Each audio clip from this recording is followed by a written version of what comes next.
Covid-19 et bien sûr, suite à l'allocation du président, nous étions obligés aujourd'hui de demander leur avis aux deux présidents qui s'occupent vraiment, qui travaillent vraiment sur le dossier, donc Monsieur Gabriel Foy et Monsieur Patrick Vial-Collet qui vont intervenir tout à l'heure. Mais avant de commencer cette émission, je tiens à préciser que nous avons eu un décès aujourd'hui, le président national de la Chambre des métiers et de l'artisanat de France, donc Monsieur Bernard Salter, qui est décédé malheureusement aujourd'hui. Donc, condoléances à la famille que nous soutenons, surtout dans cette période difficile. Donc, Monsieur Vial-Collet, bonjour. Bonjour. Merci de participer avec nous dans ce format particulier, bien sûr, évidemment. Monsieur Gabriel Foy, bonjour. Bonjour. Merci aussi à vous d'intervenir aujourd'hui suite à cette fameuse allocution présidentielle. Alors, tout d'abord, qu'en avez-vous pensé ? Bon, si je ne sais pas qui veut s'exprimer en premier, si tu veux Gabriel, je le fais. J'ai envie de vous dire qu'on s'attendait à cela. On sentait bien que les choses se compliquaient durant ces derniers jours et que les annonces du président ne nous ont pas surpris par rapport au terme, c'est-à-dire au fait que nous étions préparés à ce que le déconfinement n'arrive pas si vite que ça. Alors, dire est-ce que ça allait être quelle date au niveau de mai, on ne savait pas, mais on savait bien que ça ne serait pas immédiat. La deuxième chose, c'est de dire que là où on a peut-être pris une petite douche froide, c'est plutôt en ce qui concerne mi-août pour le redémarrage des activités de restauration, en sachant que jusqu'à maintenant, on ne sait pas quand est-ce que les frontières vont être réellement ouvertes. Et pour notre industrie touristique, vous avez compris que ça va être extrêmement compliqué. Nous imaginions déjà que c'était une petite mort lente pour l'industrie touristique. Beaucoup des hôteliers imaginaient que leur exploitation aurait pu peut-être redémarrer en juillet. C'est la douche froide. On se rend bien compte qu'avant octobre, novembre et peut-être décembre, il n'y aura pas de redémarrage de l'activité touristique. Et je voudrais simplement dire ceci. L'activité hôtelière peut tenir 2 à 3 mois maximum. Alors, quand on nous parle de redémarrer 6-7 mois après, la question qui nous vient tout de suite à l'esprit, c'est comment allons-nous faire pour traverser cette période, comment on va être soutenu, comment on va éviter les dépôts de bilan, comment au final on va éviter de ruiner une destination touristique de tout ce qu'elle a été au cours de ces 15 dernières années. On attend des réponses du gouvernement, mais pour l'instant, on ne sait pas. On pense bien qu'ils ne vont pas nous laisser pour compte. On a entendu qu'il allait y avoir des plans spécifiques liés au tourisme, les compagnies aériennes, les hébergements, mais tous les métiers qui dépendent du tourisme. Je pense aux taxis, je pense aux pêcheurs, je pense à l'agriculture, je pense au commerce, je pense à tous ceux finalement qui dépendent de cette activité touristique qui est tant importante pour notre destination des îles de Guadeloupe. Et vous, Monsieur Foy, allez-y. Déjà, bonjour. J'aimerais, avant de démarrer, surtout rendre un hommage au président Bernard Salter, qui est décédé ce matin à Strasbourg. C'est vrai que je lui rends vivement hommage parce que c'est quelqu'un qui s'est battu pour l'outre-mer. Vraiment battu. Je l'ai rencontré il y a à peine un mois de ça à Paris par rapport aux taxes de frais de chambre de métier, qui s'est battu pour nous.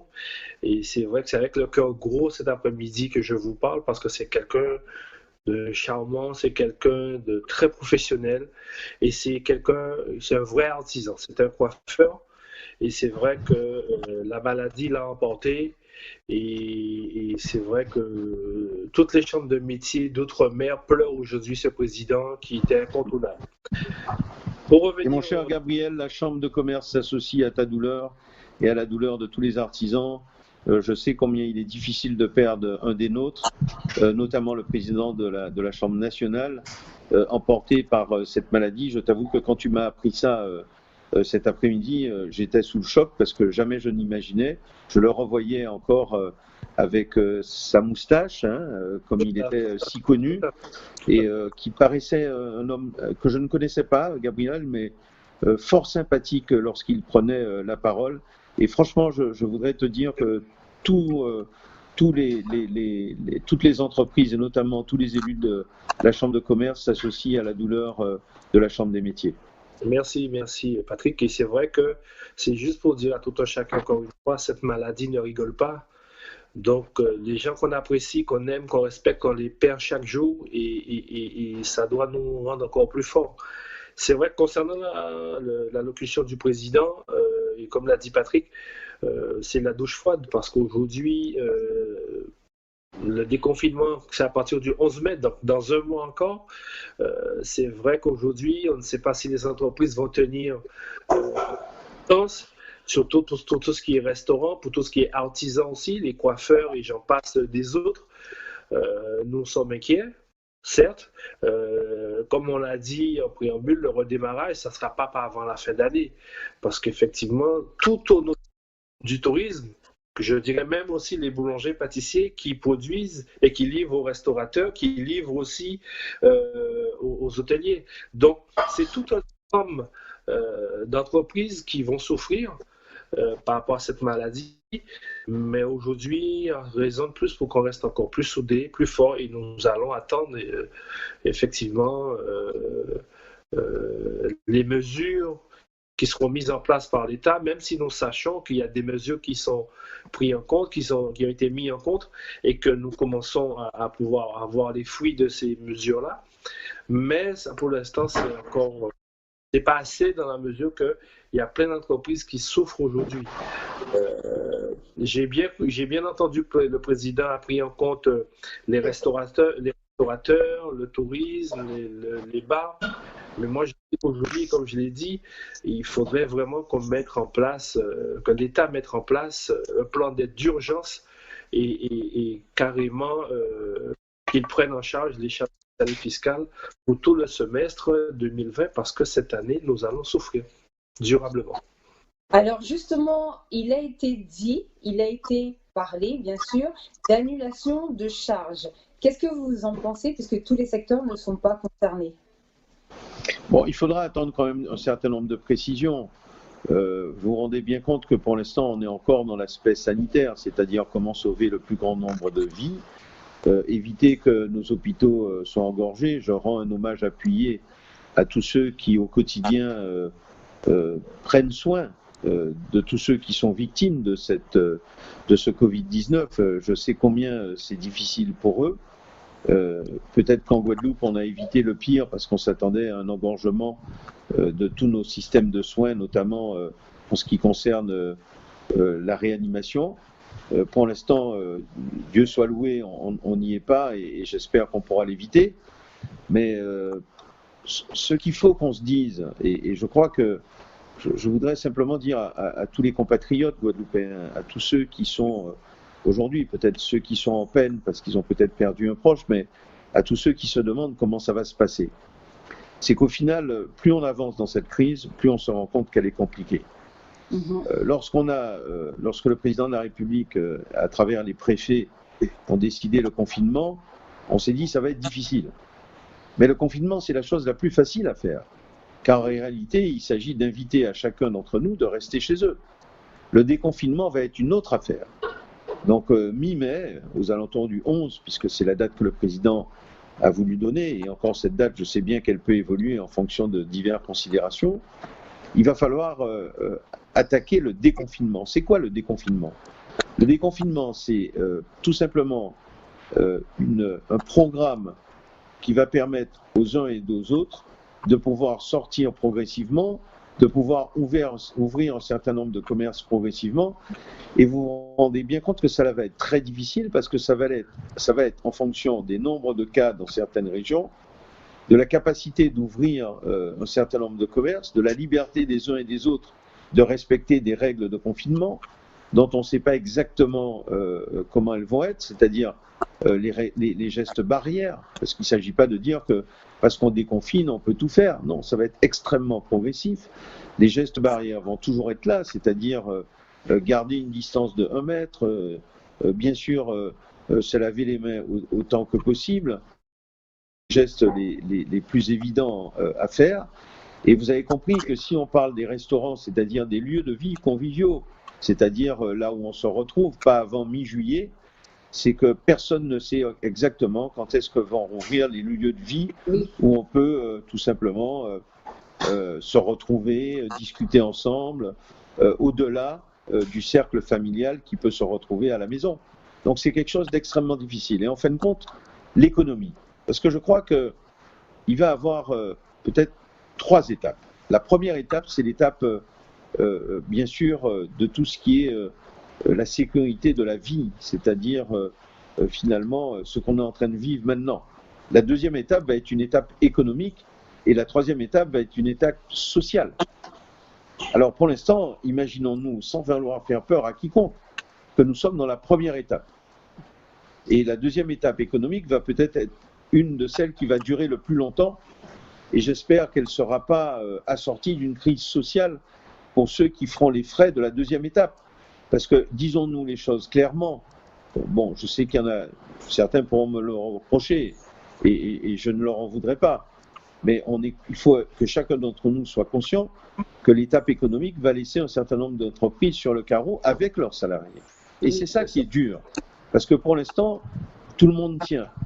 Et on tient parce qu'on a payé les salaires du mois de mars, bien sûr, et on n'en veut pas à l'État ni à la DIEC, mais pour l'instant, rares sont ceux qui ont touché leur remboursement. Exactement. Ça veut dire qu'aujourd'hui, on a fait l'avance. Mais on n'en veut à personne, c'est une chose extrêmement difficile. Simplement, on attire l'attention sur le fait qu'il ne faut pas qu'avril, on n'ait pas touché parce qu'on ne pourra pas faire 2 mois. Voilà en quelques mots ce que je voulais vous dire en vous disant que c'est extrêmement difficile et je mesure la détresse de nos entreprises, de ceux de la Chambre de commerce et de ceux de la Chambre des métiers, la Chambre d'agriculture sans les oublier. C'est vraiment compliqué ce qu'on est en train de vivre, c'est inédit, c'est étrange, c'est imprévisible, irrésistible, c'est vraiment difficile. Et pour continuer dans la lignée de ce que dit Patrick, c'est tout le monde qui passe. C'est la plus petite entreprise comme la plus grande entreprise. Là, aujourd'hui, nous sommes logés, tout le monde à la même enseigne. Aujourd'hui, comme l'a dit Patrick, à ce jour, nous n'avons pas encore reçu les avances du mois de mars et on est déjà aujourd'hui à la mi-avril. Donc, si la semaine prochaine, les avances de salaire du mois de mars ne seront pas sur les comptes des artisans, là, on encourt à une catastrophe. Et c'est vrai que j'ai bien peur, comme il a dit, qu'il y ait des entreprises qui restent sur la touche. C'est une crise qui est quand même mondiale, faut le reconnaître, c'est une crise qui est mondiale, c'est une première. C'est vraiment une première. Donc, on fera face, mais ça va être compliqué. Ça va être très très compliqué. Et tout ce qu'on a créé sur une dizaine d'années ou une quinzaine d'années, on peut perdre une bonne partie, même si on a les reins solides aujourd'hui. Mais une crise comme ça, c'est pas sur 3 mois, c'est sur l'année aujourd'hui. Oui. Et comme l'a dit encore Patrick, l'hôtellerie et le tourisme ne va pas démarrer tout de suite. Mais c'est tout le monde qui va souffrir. Parce que le touriste qui héberge à la Toubana ou au Gosier, c'est le même touriste qui passe chez moi à la Marina et qui aujourd'hui ne sont pas là. Et donc, quelque part, aujourd'hui, nous sommes tous unis pour dire, effectivement, le touriste qui ne viendra pas en ce moment, il ne fera pas vivre les artisans qui sont dans la Marina, qui ne feront pas vivre les artisans qui sont sur Bouillante, sur derrière. Donc, j'ai bien peur qu'il y en ait qui restent à terre. Alors bon, par contre, moi j'avais prévu de parler de la Chambre de l'agriculture en fin d'émission, mais comme vous avez relevé, Monsieur Patrick Delcollet, donc je ne pouvais pas laisser passer cette information sans du coup parler maintenant de ce que je voulais dire.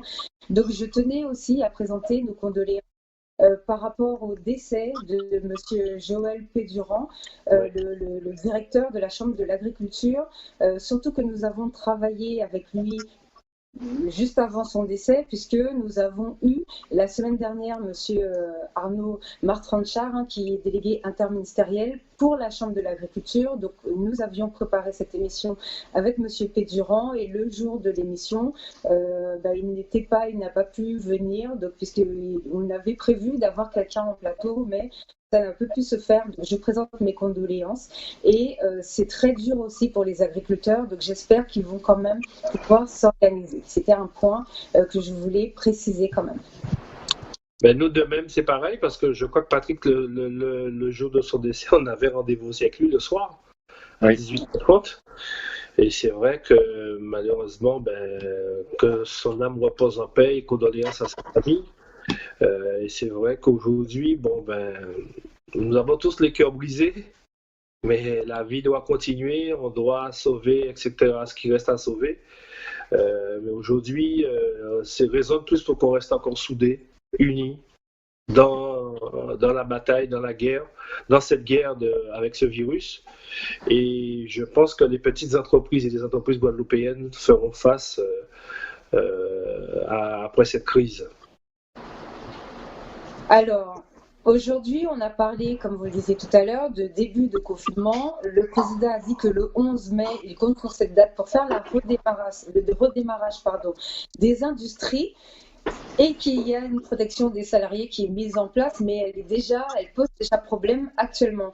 Donc, qu'est-ce que vous en pensez? Est-ce que vous pensez concrètement que le 11 mai, les industries vont pouvoir redémarrer? Bon, vous savez, aujourd'hui, on n'est pas, on a encore le 11 mai, c'est pas demain.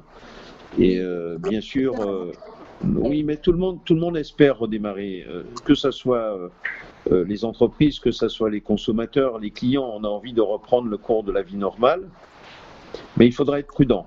Il faudra être prudent parce que ceux qui l'ont fait trop vite nous ont appris que il ne faut pas confondre vitesse et précipitation et que il faut vraiment gérer ce virus avec beaucoup de prudence. Et donc, bien sûr, la reprise ne se fera pas dans les conditions qu'on pouvait imaginer avant le Covid-19, ce qui veut dire qu'il ne s'agit pas pour les entreprises du jour au lendemain de revenir comme si elles avaient quitté leur lieu de production la veille, mais il faudra prendre un certain nombre de mesures de sécurité, de distanciation, de masques probablement. Moi, je crois qu'on n'évitera pas une période où on sera tous plus ou moins masqués. Ça fait bizarre quand on voit à la télévision tous les gens masqués, mais je crains que ça soit un peu ce qui va nous attendre. Donc il faudra bien sûr qu'on puisse en avoir. Je ne vois pas comment nous éviterons des tests massifs pour isoler à un moment donné ou à un autre ceux qui sont porteurs et qui pourraient présenter des dangers, non pas pour les individus, mais simplement pour le redémarrage du Covid. Donc tout ça va être compliqué à gérer et on se rend bien compte. Tout le monde n'est pas dupe et je crois que les Guadeloupéens et les compatriotes ont bien compris que quelles que soient les dates que le président peut donner, on sent bien que l'année 2020 va être compliquée. Alors après, les dates, ça fait toujours plaisir. Je pense que tous ceux qui étaient derrière leur poste de télévision se disaient qu'est-ce qu'il va nous annoncer comme date. Mais je crois qu'il faut qu'on soit réaliste. La date, c'est une chose, la vie, c'est une autre chose. Et quelle que soit la date qu'on peut annoncer, pour moi, la vraie vie, celle qui va revenir normalement, peut-être que je vais choquer tout le monde, hein, mais je ne vois pas quelque chose de normal avant 2021. Toute cette année va être compliquée. Oui, on va reprendre une vie, il faudra qu'on s'adapte avec probablement certains gestes qu'on n'a pas l'habitude de faire. Mais pour véritablement se reprendre les bras, se faire des bises, se tenir sans... On aura même d'ailleurs, je crois, pris quelques habitudes qui vont nous rester. C'est-à-dire cette habitude qu'on a de finalement faire des signes et pas s'approcher l'un de l'autre. Ça va rester un petit moment. Mais moi, je suis surtout inquiet pour une chose. Je le dis, c'est pas parce que c'est mon métier. Certains pourront d'ailleurs me le reprocher en disant il parle trop de tourisme parce qu'il est dedans. Mais je crois que le tourisme va subir un choc que personne ne peut imaginer. Oui, parce que l'ouverture des frontières, c'est pas pour demain. Et le tourisme intérieur à l'île est quasiment inexistant. Parce que, bon, le nombre de personnes qui peuvent venir en tant que touristes, compte tenu de la taille de notre pays, c'est-à-dire que quand vous êtes à Basse-Terre, vous venez à Saint-François, rien ne nous empêche de rentrer le soir chez vous. C'est pas comme si vous allez à une distance de 1 heure ou 2 heures d'avion. Donc ça va être extrêmement compliqué pour tout ce qui dépend du secteur touristique, les compagnies aériennes, et les pertes vont être colossales. Et donc, moi, je m'interroge sur comment les entreprises vont faire pour traverser cette crise. J'attends les décisions du gouvernement, puisque apparemment il y aura un plan pour l'industrie touristique en métropole, mais un plan spécifique apparemment pour l'industrie touristique des Outre-mer. Donc j'attends avec impatience pour voir si le gouvernement a pris la mesure de la profondeur de la crise. Voilà, c'est ça mes interrogations, en sachant que malheureusement, on n'y peut rien. Même si je voulais me battre, même si c'est la guerre, je ne vois pas quelle guerre je fais, parce que je ne vois pas qu'est-ce que je peux faire. J'y ai beaucoup réfléchi avec tous les collaborateurs. Qu'est-ce qu'on peut faire pour redémarrer plus vite? J'ai aucune idée. Justement, au-delà du gouvernement, est-ce que vous pensez que nos entreprises à nous peuvent essayer de soit se restructurer différemment, ou bien soit de réfléchir à comment entreprendre différemment par rapport à la situation actuelle? Vous savez, ce qui est compliqué, c'est qu'au final, le chiffre d'affaires des entreprises, c'est la dépense des consommateurs. Ce que vous dépensez, c'est ma recette. Donc, si vous dépensez rien et si vous êtes confiné, quelle recette je vais faire? Ça, c'est la première chose. Oui. C'est aussi simple que ça. Je voudrais un peu démystifier ce que c'est qu'une entreprise. L'entreprise, c'est ce que vous dépensez, c'est sa recette. C'est aussi simple que cela. Et donc, si vous dépensez rien, si vous êtes confiné chez vous, ça veut dire que l'entreprise, elle ne peut pas fonctionner. Parce que, au final, nous ne produisons que pour vendre. Nous ne produisons pas pour stocker. Donc, si on n'a pas de consommateurs, je ne vois pas qu'est-ce qu'on produit. Et c'est la raison pour laquelle, à un moment donné, j'entendais le gouvernement dire il faut continuer, que les entreprises soient ouvertes. J'entends ce message. Mais si les consommateurs sont privés de leur liberté, sont privés de leur aller et venue, s'ils ne peuvent pas venir comme bon leur semble dans nos entreprises, nous allons produire pour faire quoi? Puisque nous n'avons pas de consommateurs. J'ai moi-même essayé de garder mes KFC ouverts le plus longtemps possible. Puis au bout d'un moment, je me suis rendu compte que les garder ouverts, ça ne servait à rien, puisque les consommateurs n'étaient pas présents. Oui. C'est aussi simple que ça. Et c'est vrai qu'aujourd'hui, les consommateurs aussi font attention à leur porte-monnaie. Oui. Parce que nous allons vivre des périodes difficiles. Donc économiquement, tout un chacun, ils achètent le strict minimum. Aujourd'hui, le consommateur n'a vraiment pas envie d'aller se promener, d'acheter des vêtements. Aujourd'hui, c'est de pouvoir manger tranquillement, mais le plus simplement possible et faire des économies. Donc, c'est vrai qu'aujourd'hui, que ce soit l'industrie touristique, aujourd'hui, ce n'est pas la priorité du consommateur. Le but, effectivement, qu'il reste confiné, mais même après le 11 mai, vous verrez que l'économie ne va pas redémarrer tout de suite. Parce que les gens vont faire très, très, très attention. Et comme l'a dit Patrick, les distances, tout un chacun, nous devons aujourd'hui apprendre à travailler différemment. Et à vivre différemment. C'était ma question justement. Est-ce que vous pensez que les entreprises ne devraient pas profiter pour se reconvertir ou bien pour réfléchir à un autre modèle des autres clients, pourquoi pas, faire l'exportation différemment? C'est vraiment ce genre de choses. Mais vous ne pouvez pas exporter grand-chose, en ce sens que Oui, en ce moment. Voilà, vous avez compris que les barrières sont fermées. Vous ne pouvez pas, bien sûr, je salue d'ailleurs l'initiative des entreprises, celles qui font de la livraison, celles qui font du drive. Jamais on n'a vu autant de drive, que ce soit pour l'agriculture ou autre chose. Donc, oui, vous pouvez faire confiance aux entrepreneurs pour faire preuve d'une imagination incroyable et qu'aucun d'entre nous ne pourrait imaginer. Mais si vous permettez, je voudrais juste, bien sûr, on est dans une discussion où on se dit quand est-ce qu'on va en sortir. C'est très bien. Mais moi, je voudrais vous revenir un petit peu où on en est. Parce qu'avant de dire où on va en sortir, il faut qu'on fasse le point de où nous en sommes actuellement par rapport à tous les dispositifs qui ont été mis en place pour soutenir les entreprises. Alors, l'activité partielle. Mais aujourd'hui, les entreprises n'ont pas encore reçu le remboursement de l'activité partielle. Oui, donc, je voudrais simplement dire que ce sont les entreprises qui financent, les entreprises qui n'ont aucune garantie de leurs recettes, parce que je rappelle, et c'est pas, je dis pas ça en disant que c'est pas normal, je rappelle que les salariés ont 84% de leur salaire jusqu'à 4,5 du SMIC qui est garanti. Et que c'est les entreprises qui préfinancent ce salaire, mais pour l'instant, elles n'ont rien de garanti. C'est-à-dire leur recette, elle est garantie de zéro. Et quand bien même elle n'est pas garantie, elles font le préfinancement pour l'État des salaires. Ça, c'est la première chose. La deuxième chose, sur les différentes aides qui existent. Alors, bien sûr, il y a le prêt rebond, il y a le fonds de garantie de la région pour les petites entreprises. Mais aujourd'hui, au moment où je vous parle, après plus d'un mois de confinement, aucune entreprise n'a reçu 1 euro. Nous sommes d'accord sur ça. Aucune entreprise n'a reçu 1 euro.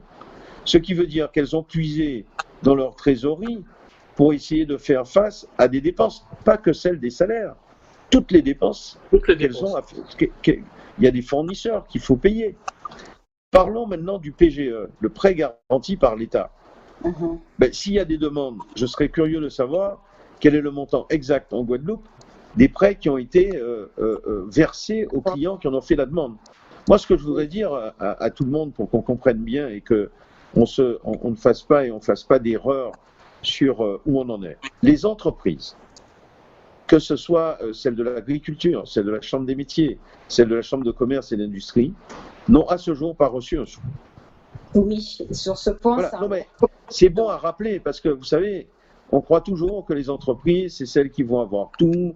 On entend des aides avec des millions d'euros et on a l'impression que les chefs d'entreprise, finalement, c'est presque eux qui ont tout l'argent de la crise. Pour l'instant, je veux rappeler aux auditeurs de Canal 10 que les entreprises n'ont pas touché un centime. Par contre, je veux dire que nous avons énormément décaissé. Nous avons décaissé les salaires. Les salaires d'un mois en Guadeloupe, c'est des centaines de millions d'euros. Il faut bien comprendre ça. Et que pour l'instant, nous avons décaissé ça parce que nous avons puisé dans notre trésorerie. Et certains entrepreneurs n'avaient pas les moyens de le faire. Elles ont, pour certaines, été voir leur banquier pour avoir ce qu'on appelle vulgairement, comme vous pouvez le connaître dans votre foyer, un découvert. Et donc, qui va générer des agios, qui va générer des frais. Donc, les entrepreneurs aujourd'hui attendent vraiment que les choses se mettent en place parce qu'eux ont fait l'effort de payer les salariés. Eux ont fait l'effort, puisque c'est bien normal de ne pas laisser leurs salariés sans revenus, mais eux sont sans aucun revenu. Et je veux insister là-dessus parce que j'entends ici et là, je lis sur les réseaux sociaux, je me rends compte que certains peuvent imaginer que pour les chefs d'entreprise, finalement, c'est pas très grave. C'est extrêmement grave. Extrêmement grave. Oui. C'est très exactement. Donc, non seulement les entreprises, pour l'instant, heureusement, ont assuré les salaires, on ne sait pas encore comment ça va se passer pour le mois d'avril, mais est-ce que vous avez un retour par rapport à ces fameux 1 500 € pour les chefs d'entreprise en eux-mêmes? Où ça en est? Alors, honnêtement, au sein de la Chambre des métiers, il y a eu quelques versements. Mais les chiffres qui ont été annoncés quand on a eu la ministre en audio, 2800, je suis quand même surpris parce que nous n'avons pas les mêmes chiffres. C'est vraiment moins. Et c'est vrai qu'aujourd'hui, il y a quand même plus de 300, 400 artisans qui ont quand même perçu les 1 500 €. À ce jour, concernant le PGE, pareil, la ministre nous a dit qu'il y a 437 dossiers qui sont instruits. Mais j'aimerais bien savoir, les 437 dossiers, est-ce que c'est la Guadeloupe ou bien est-ce que c'est les Dom-Tom ou bien est-ce que c'est l'Outre-mer? C'est l'Outre-mer. C'est l'Outre-mer et c'est 200 millions d'euros pour les 450 dossiers qui, en fin de compte, on ne sait pas exactement qu'est-ce qui est directement lié à la Guadeloupe. C'est ça qui nous intéresse. Alors, pour moi, à ce jour, on n'a pas de données au sein de la Chambre des métiers concernant le PGE, parce que je peux vous certifier que nous, à ce jour, on n'en a pas de dossier pour l'instant réalisé. Et j'insiste, comme l'a Patrick l'a dit, il faut que les gens arrêtent de penser que c'est les chefs d'entreprise qui vont se mettre plein les poches. Ce n'est pas vrai. Parce qu'aujourd'hui, on ne sait pas comment nous, on va s'en sortir. Et je ne parle pas que pour moi, mais je parle pour l'ensemble des chefs d'entreprise. C'est nous, en fin de compte, qui avançons les fonds et on ne sait pas demain matin si on va recevoir la totalité des sommes. Et il faut rester logique, on n'a pas de chiffre d'affaires.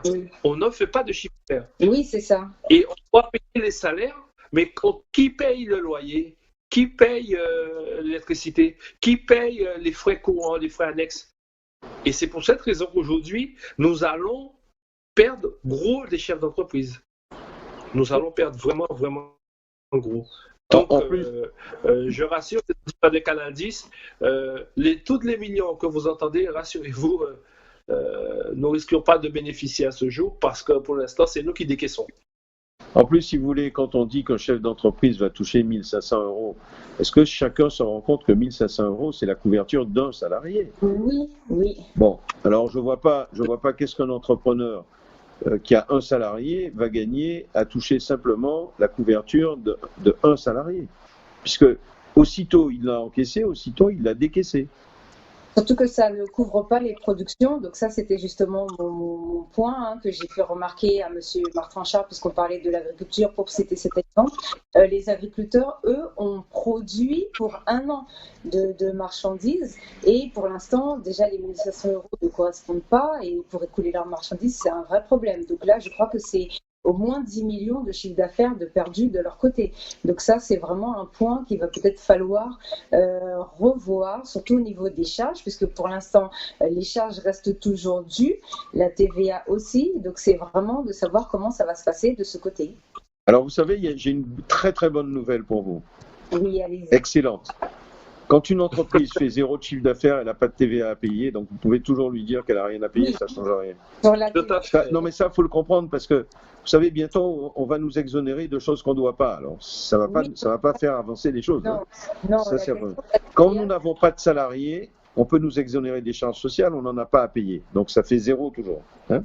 J'essaie d'être un peu pragmatique. Hein. D'accord. Quand on nous dit qu'on reporte des charges sociales, fiscales et des moratoires ou simplement des remboursements d'emprunts, ça par contre on a bien compris qu'on les décale dans le temps et qu'il faut les payer.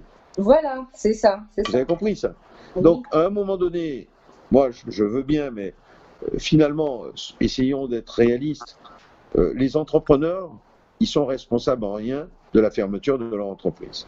Il y a une chose qu'on ne peut pas leur reprocher, c'est d'avoir écouté l'État qui leur a dit « vous devez fermer vos entreprises ». Ce n'était pas un choix. On ne nous a pas demandé si vous voulez rester ouvert en prenant des risques. Peut-être que certains entrepreneurs auraient dit « moi, quitte à prendre des risques et à mourir, je préfère laisser mon entreprise ouverte ». Non, on ne nous a pas dit ça. On nous a dit « vous avez une catégorie d'entreprises qui sont fermées ». Restaurants, commerce, tout ça, vous fermez. Mais quand on vous dit de fermer votre entreprise, normalement, on vous dit quelle compensation vous allez avoir immédiatement. Or, la seule compensation que nous avons eue, et je voudrais que chacun puisse comprendre, c'est de nous dire les salaires que vous devez payer, on va vous demander de ne pas les payer. Encore heureux, puisque si personne ne payait les salaires, nous, on arrête de les payer également. Il faut quand même être sérieux. Moi, je crois que les entreprises aujourd'hui, contrairement à ce qu'on veut faire croire, ce sont eux qui payent le plus lourd tribut de cette crise, beaucoup plus que tous les autres. Et à un moment donné, il faudra qu'on fasse les comptes, parce que là, je crois que je vois comment nous avançons dans la crise, mais ceux qui vont tout perdre, ceux qui vont être appelés en caution pour des prêts qu'ils n'auront pas pu payer, ceux qui auront mis leur maison en garantie, ceux qui auront une vie de travail avec quelques économies et qui finalement vont tout perdre, ça va bien être les chefs d'entreprise. Justement, Justement, ça c'était une autre question. Est-ce que vous avez vu comment ça se passe dans les autres pays? Parce que si je prends par exemple de l'Allemagne, qui a un système de santé qui est beaucoup mieux organisé que le nôtre, puisqu'ils n'ont pas eu à faire autant il n'y avait pas eu autant la récession chez eux, leurs entreprises sont ouvertes et ils ont appliqué les gestes barrières et ils ont beaucoup moins de cas que nous, puisqu'ils font les dépistages immédiatement et leur économie n'a même pas ralenti, si je puis dire. Qu'est-ce que vous en pensez? C'est pas le même modèle économique, l'Allemagne. C'est vrai que c'est un exemple. L'Allemagne, en termes d'indemnisation, c'est entre 5 000 euros et 9 000 euros. Et qui ont déjà jusqu'à 15 euros. Et qui ont déjà été versés en début de mois. Je t'ai apprécié. Voilà, ça a été très très vite. En Allemagne, au bout de 3 jours, les entreprises ont perçu. Après, je pense que l'Allemagne a su prendre le problème bien en amont par rapport à la métropole. Oui, aussi. Il y a ça aussi. Dans l'économie allemande, là où la France met 300 milliards, l'Allemagne a mis 1000 milliards. Vous voyez, donc je pense qu'on n'est pas sur le même, on n'est pas sur le même niveau. Et c'est vrai que on a souvent tendance à prendre des exemples sur les autres pays. Je pense que sur le plan économique, la France doit quand même prendre un petit peu par rapport à l'Allemagne. Mais bon, après, peut-être aussi en Allemagne, il y a des choses qui ne se passent pas très bien, soit peut-être ils n'ont pas le même système santé Oui, que ça nous, c'est en vrai. métropole. Ils n'ont peut-être pas Oui, forcément le même les système au minima niveau de la... sociaux et tout, oui, c'est vrai. Donc voilà, mais sur le plan économique, c'est vrai que c'est quand même très intéressant. Et c'est ce qu'on a dit à la ministre la dernière fois. Allégeons l'administration un peu pour vraiment indemniser le plus vite possible les artisans et les chefs d'entreprise. Et c'est vrai que c'est là où ça bloque. Au bout de 4 semaines, comme l'a dit Patrick, à ce jour, nous n'avons pas encore perçu. 4 semaines. Je ne sais pas si vous vous rendez compte. Au bout de 4 semaines, quand le président de la République a pris la parole, je crois que le 17 ou le 19 mars, on est déjà Un mois après. pas qu'un mois après, on n'a rien encore reçu. Et on nous demande de décaisser. Oui, Je ne sais pas Vous si savez, vous vous rendez compte. Et là, vous savez, les chefs d'entreprise, on a vraiment mal à la tête aujourd'hui. J'ai rien contre les salariés, mais c'est qu'on aime nos salariés, mais il y a un moment, on fait quoi? On essaie de sauver sa peau, on essaie de trouver des solutions. Voilà, c'est-à-dire qu'aujourd'hui, estimons-nous heureux qu'on a pour l'instant, il n'y a pas encore de chefs d'entreprise qui se sont suicidés ou bien ouais, parce qu'aujourd'hui, la banque nous appelle. Oui, mais vous êtes à découvert de moins 10 000 euros. Qu'est-ce et que vous ça, pensez? par contre, ils sont pas censés le faire, vu ce que l'État a annoncé. Oui, mais la réalité du terrain, madame, excusez-moi, entre ce que l'État dit et ce qui est appliqué, euh, il y a vraiment un monde. Hein. Parce qu'aujourd'hui, les banques, pas plus tard que jusqu'à la semaine dernière, pour l'instant, les banques étaient frileuses. Hein. Ils attendaient patiemment. Hein. Je ne dis pas que tout le monde ne joue pas le jeu. Il y en a qui jouent le jeu. Mais il faut vraiment mettre la pression pour leur dire, écoutez, voilà, on a besoin de vous. Regardez ce que le président a dit aujourd'hui pour les assureurs. Moi, je les ai appelés, nous les avons appelés des assurances. Ah non, non, on ne couvre pas les pertes. Ouais, ça, c'est un problème aussi parce que les entrepreneurs payent beaucoup de choses. Mais quand tu fais fermer un restaurant et qu'il a tout sa marchandise, il fait quoi avec? Et là, il est fermé pour 3 ou 4 mois. On fait quoi? Vous voyez? moi, Oui. je pense que dans votre question, peut-être reformulée différemment, vous étiez en train de nous dire, est-ce qu'il y avait un autre moyen de gérer la crise qui n'aurait pas amené à ce que toutes les entreprises ferment?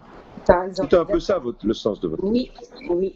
Alors moi, je pense qu'il n'est pas, c'est pas le moment de faire le bilan de la bonne ou mauvaise gestion et quelles sont les options qui ont été prises par le gouvernement. Le moment du bilan viendra. Simplement, je remarque que d'autres pays ont choisi des voies différentes. Certains sont mieux que nous et d'autres moins bien. Je fais allusion aux États-Unis, aux Anglais. Les choses, après avoir pris une décision de laisser se propager la maladie, ils ont fait une marche arrière toute et on se rend bien compte que chacun a des options. Dans une gestion de crise comme dans la gestion des entreprises, vous avez énormément d'options qui peuvent être prises et on sait qu'une option par rapport à une autre, il y en a toujours une qui est meilleure. Ça, c'est une certitude. Donc, si votre question, c'est de poser aux deux présidents qui sont là, est-ce que c'est la meilleure option que nous ayons prise? Je n'en sais rien, mais je sais qu'à un moment donné, il faudra qu'on fasse le bilan, parce que par contre, en revanche, je peux vous dire que nous n'avions, nous, en ce qui nous concerne, aucune option autre que de fermer nos entreprises. Oui. Donc, on ne nous a pas demandé, est-ce que vous voulez travailler différemment? On nous a dit, bon, il y a un virus qui nous emmène à prendre des décisions. Et normalement, quand vous décidez de fermer une entreprise de façon unilatérale, vous sous-entendez que vous allez en subir au moins les conséquences des pertes financières, puisque c'est vous qui avez demandé de fermer, c'est pas nous. Donc la logique aurait voulu que la puissance publique, c'est-à-dire tout le monde, puisse assumer ce qu'est la fermeture d'une entreprise. Je constate que l'État, pour l'instant, s'est limité à payer les salaires. Et à payer les salaires en retard de 84%, ce qui est sans doute un effort considérable. Mais pour les chefs d'entreprise, vous comprenez que, bon, on est content pour nos salariés. c'est une très bonne chose pour nos salariés. C'est probablement une très bonne chose pour nos futurs consommateurs. Mais en ce qui nous concerne directement, ça ne change rien. Oui, ça ne change rien. Justement, la ministre du Travail a estimé que cette proposition qu'ils ont faite au gouvernement était pour maintenir les salaires et pour que les gens ne perdent pas leur emploi. Concrètement, à la fin de cette crise, surtout s'il y a déjà des retards au niveau des versements par rapport à l'État, est-ce que vous ne pensez pas qu'il y aura vraiment un chômage de masse? Parce que ça va être difficile la reprise, surtout avec le maintien des charges. Bon. De toutes les façons, aujourd'hui, les entreprises qui sont fermées à ce jour ou qui ne peuvent pas ouvrir, c'est sûr et certain qu'il y aura du chômage à l'appui. Oui, parce que même si ils gardent leurs salariés maintenant, ça va être difficile. J'ai pas entendu. Oui, parce que même s'ils gardent leurs salariés maintenant, n'ayant rien produit pendant les mois à venir, là, ça va être quand même difficile au niveau de la trésorerie. Je prends le cas d'un restaurant. Ou d'un artisan coiffeur qui a 4 salariés aujourd'hui, qui me dit très clairement, j'ai pas pu les payer au mois de mars. D'accord? J'attends qu'on me donne les fonds, mais sachez qu'au mois d'avril, je vais pouvoir mettre 3 ou 4 au chômage. Je serai obligé de les licencier. Et surtout, cette coiffeuse a aussi des apprentis. Les apprentis aujourd'hui, pareil, vont être mis au chômage aussi. Donc, il y a des entreprises qui ne pourront pas garder, il ne faut pas se leurrer, hein. Il y a des entreprises qui ne pourront pas garder leurs salariés parce qu'ils n'ont pas les reins solides. Est-ce que vous vous rappelez d'une chose, la première déclaration du président de la République, et je pense qu'il était au fond de lui-même sincère, et je ne peux pas mettre les propos du président en doute, mais il nous a dit 2 choses. Il n'y aura pas de faillite, pas de licenciement, et quel qu'en soit le coût. Quel qu'en soit le coût, et nul ne subira les conséquences de cette... Voilà. Bon, moi je pense qu'au moment où il a dit il était sincère, peut-être qu'il n'avait pas pris la profondeur de la crise. Mais aujourd'hui, si on pouvait lui poser la question de savoir est-ce qu'il a conscience du coût, du nombre d'entreprises qui vont fermer, du nombre de licenciements, c'est-à-dire de perte d'emploi, et du coût. Moi, quand j'ai entendu ça, par moment, je me suis dit, c'est comme si on nous disait qu'il y aurait 0 mort. Vous voyez? Bon, c'est à peu près pareil. Oui, il y aura des morts d'entreprise. Oui, il y aura des salariés qui vont perdre leur emploi. Et ça va se chiffrer par dizaines de milliers. Ne rêvons pas. Le plus dur est à venir, c'est-à-dire la perte des emplois, la fermeture des entreprises. C'est quelque chose qui... c'est notre avenir. Comment imaginer qu'une entreprise puisse, pendant des mois et des mois, avoir 0 recette et que des dépenses et survivre? Ça n'existe dans aucun pays au monde. Oui. Aucun pays au monde. Alors oui, on va probablement payer des salaires pendant un moment jusqu'à ce que les entrepreneurs ne puissent plus les payer, parce que je rappelle qu'à partir du moment où l'entreprise est liquidée, il n'y a pas d'activité partielle. Ça sera du chômage pur et simple. Oui. Et les revenus des chômages pur et simples sont très éloignés de l'activité partielle en ce qui concerne la durée, puisque vous avez compris qu'on peut aller jusqu'au 31 décembre. Ça veut dire qu'au moment où je vous parle, il n'y a pas eu un dosage entre la couverture des pertes de l'entreprise et la couverture des revenus des salariés. On a dit aux salariés, s'il ne se passe rien, si vous ne rouvrez pas, vous aurez 84% de votre salaire jusqu'à 4,5 du SMIC jusqu'au 31 décembre. Et dans le même temps, on a dit aux entreprises, vous n'aurez rien. C'est ça la réalité. Bon, il est bon de rappeler de temps en temps les choses. Parce que vous savez, à force de dire que tout le monde est couvert, on oublie ceux qui n'obtiennent rien.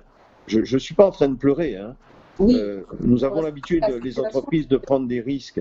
Oui. Nous avons l'habitude de nous battre devant toutes les crises. On n'a pas peur.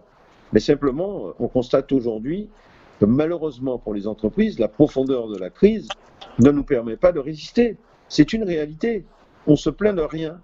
On veut simplement exprimer aux Guadeloupéens que les chefs d'entreprise, ceux qui créent la richesse du pays, ils vont mourir. Alors après, on verra comment on pourra continuer à créer des entreprises, parce que mine de rien, sans chef d'entreprise, il n'y a pas d'entreprise, et sans entreprise, il n'y a pas de salarié. Je voudrais simplement rappeler ça. Oui, c'est ça. Est-ce que vous avez un mot pour la fin? Oh, il n'y a pas de fin. Nous sommes au début. Nous sommes au début, nous allons être amenés à nous revoir, nous allons être amenés à en reparler. J'aurais tellement aimé vous dire un mot pour la fin, comme si demain, était finalement, je me réveillais demain comme si je m'étais couché avant le confinement et que tout aille bien. Non, nous allons résister. Si je veux vous dire une chose, c'est que, et je le dis aussi bien pour toutes les chambres consulaires, nous sommes pas en guerre, mais nous sommes au combat. Oui. Nous sommes au combat pour sauver ce qui peut l'être. Tous les entrepreneurs sont conscients de la difficulté qui est en train de se dresser devant nous et du fait que sans aide et sans prise en compte de nos pertes d'exploitation, rares sont ceux qui pourront survivre. On ne peut pas imaginer une seconde que nous allons redémarrer notre économie sur les cendres, c'est-à-dire sur revenir à il y a 40 ans, comme si de rien ne s'était passé d'ici 40 ans. Il en va de finalement de l'avenir de notre de l'avenir du pays. Donc on est là, on est bien debout. Certains d'entre nous, malheureusement, ont déjà un genou à terre. D'autres sont dans des situations où, comme le disait le président de la Chambre des métiers, dans une situation où je vous dis franchement, vous ne l'imaginez pas, mais il se pose des questions qui ne sont pas très bonnes, pour lesquelles les réponses ne sont pas bonnes. Certains sont vraiment démoralisés et peuvent aller jusqu'à des gestes que je n'imagine pas. Mais on ne peut pas écarter ça, qui est un geste de désespoir dans les chefs d'entreprise. Mais c'est très difficile ce que nous vivons. En plus, vous savez, quand vous vivez quelque chose pour lequel vous n'avez aucune responsabilité, vous ne pouvez même pas vous en vouloir à vous-même. C'est terrible quand même ce qu'on va faire. C'est ça. Voilà, c'est ce que je voulais vous dire. C'est ça. Et vous, Monsieur Fouad, un petit mot pour la fin? Ce que je dis, effectivement, nous sommes là, nous serons là encore. Nous prendrons un abonnement avec vous, parce que nous devons reconquérir, redémarrer la Guadeloupe de demain. Mais c'est vrai que moi, je dis aujourd'hui, après cette crise, nous allons travailler différemment. Mais pour l'instant, la crise, elle est là. On n'en est pas encore sorti. Et c'est pour cette raison que je demande à tout un chacun, encore une fois, de rester confiné. Je sais qu'il y a des chefs d'entreprise,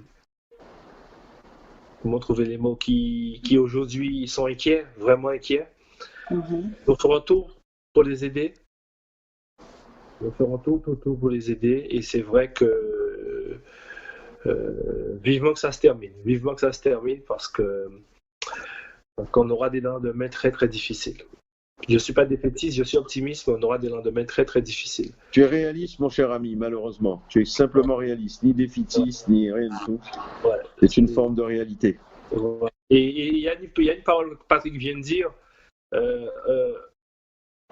Je ne sais pas, mais quand on dort le soir, on se dit, mais qu'est-ce qu'on a fait? On perd notre entreprise et on ne peut rien faire. On a les mains et les pieds liés, on ne peut rien faire. Et on voit que l'entreprise est en train de mourir. C'est ça, c'est ce qui est encore plus dur aujourd'hui. Malheureusement, c'est une crise qui est mondiale et nous devons être forts. Effectivement, donc merci à vous deux pour cette intervention qui est si particulière. On espère que tout s'arrangera au plus vite. Nous savons que vous êtes au travail, vous travaillez tous les jours pour accompagner les entrepreneurs parce que c'est très difficile pour eux cette situation, surtout qu'il y a des gens qui ont travaillé toute leur vie pour pouvoir avoir leur société, qui ont beaucoup d'employés. Donc ce sont vraiment des situations difficiles qu'il va falloir qu'on arrive à surmonter et à gérer pour pouvoir passer ce cap et avoir vraiment une reprise qui soit le plus rapide possible et surtout qu'il soit le plus solide possible.